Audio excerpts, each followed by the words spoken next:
देश की हर छोटी बड़ी खबर स्टार न्यूज प्लस पर सबसे तेज सबसे पहले। पत्रकार योग कल्याण समिति रजिस्टर्ड पत्रकार उत्पीड़न के खिलाफ आवाज।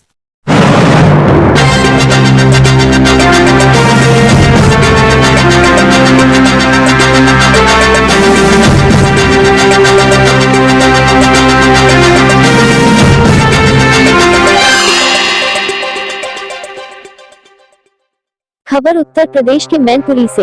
लोकसभा उपचुनाव में समाजवादी पार्टी की प्रत्याशी डिंपल यादव भारी मतों से होगी विजयी। मैनपुरी लोकसभा उपचुनाव की डुगडुगी बज चुकी है। आपको बता दें, धरतीपुत्र मुलायम सिंह यादव के निधन के बाद मैनपुरी में 5 दिसंबर को चुनाव होना है। ऐसे में सपा ने फाइनली डिंपल यादव को मैदान में उतारा है। आज मैनपुरी के पूर्व सांसद तेज प्रताप यादव ने प्रेस कॉन्फ्रेंस कर जानकारी देते हुए कहा कि डिंपल यादव मैनपुरी से भारी बहुमत से विजयी होंगी। उन्होंने आगे कहा कि भाजपा लोकतंत्र का गला घोटने का काम करती है। उन्होंने कहा कि नेताजी ने मैनपुरी की जनता के लिए बहुत कार्य किया है। जनता बहुत सम्मान देती है। विपक्षी दल भी नेताजी के कायल थे। जनता पर भरोसा है कि इस बार भी मैनपुरी से सीट जिताएगी। वहीं मैनपुरी के नव निर्वाचित सपा जिलाध्यक्ष आलोक शाक्य का सम्मान किया गया। आलोक शाक्य ने भी अपने विचार रखे। क्या कुछ बताया, आइए सुनते हैं। मैनपुरी से जहीर खान की रिपोर्ट।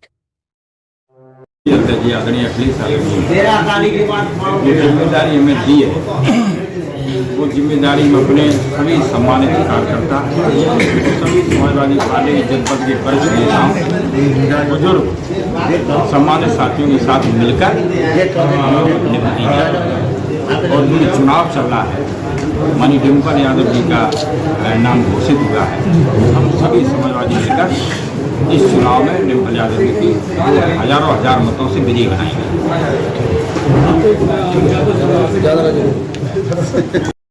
क्या लगता है, कहाँ तक ये सही निर्णय है समाजवादी पार्टी के हित में? क्यों नहीं सही निर्णय? मेरे माननीय राष्ट्रीय अध्यक्ष जी का निर्णय है तो निश्चित रूप से सही निर्णय है। और जो निर्णय मैं इसका स्वागत करता हूं और माननीय राष्ट्रीय अध्यक्ष जी को और नेतृत्व को कोट कोट बधाई और धन्यवाद देता हूं और विश्वास दिलाता हूं कि मैनपुरी समाजवादियों का जो इतिहास रहा है जनपद मैनपुरी में, निश्चित रूप से इतिहास को बरकरार रखते हुए प्रचंड बहुमत से विजयश्री हासिल करेंगे। पिछले चुनाव में देखा गया नेताजी 94,000 वोटों से जीत पाए थे, तो इस बार क्या रणनीति? चुनाव हर बार अलग अलग स्थितियों परिस्थितियों का होता है। उस समय क्या परिस्थितियां थी वो अलग बात थी, लेकिन आज जो परिस्थितियां हैं उन परिस्थितियों में हम प्रचंड बहुमत हासिल करेंगे। नहीं, इस चुनाव में जो मुलायम सिंह यादव का जादुई जो शख्सियत थी वो नहीं है, तो निश्चित रूप से माननीय नेताजी का आशीर्वाद हम सभी के ऊपर है, हम सबके हृदय में बसते हैं। और मैनपुरी जनपद में माननीय नेताजी के मैनपुरी जनपद के कण कण में माननीय नेताजी समाये हुए हैं और नेताजी का आशीर्वाद हम सबके साथ है।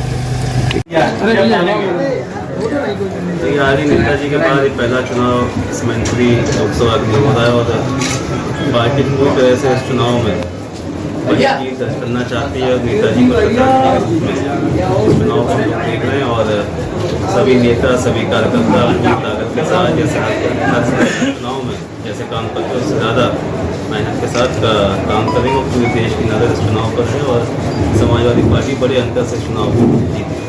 मैनपुरी का बाई इलेक्शन देश और दशा की दिशा तय करने जा रहा है, तो क्या लगता है जो आपस में जो मतभेद चल रहे हैं वो मतभेद खत्म हो गए? देखिए, लोकसभा का जो आम चुनाव होगा 2024 में, उससे पहले संभवतः आखिरी चुनाव है उससे पहले। और पार्टी के सभी लोग, परिवार के सभी लोग मिलकर इस चुनाव में डिंपल यादव जी के लिए काम करेंगे और जनता के साथ साथ पार्टी और पूरे प्रदेश को संदेश भी देंगे कि 2024 के लिए समाजवादी पार्टी पूरी तरह से तैयार। चाचा साथ में दिखेंगे प्रचार में? बिल्कुल साथ में रहेंगे। मैंने आपसे कहा पूरा परिवार और पूरी पार्टी। सांसद जी, सबसे ज़्यादा देश में आपका नाम आ गया था, फिर अचानक ऐसा क्या हुआ कि?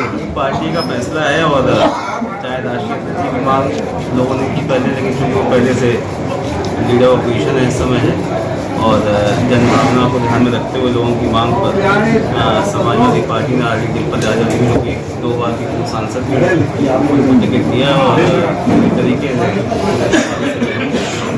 अगर बीजेपी कहीं अपर्णा यादव को चुनाव मैदान में लाती है?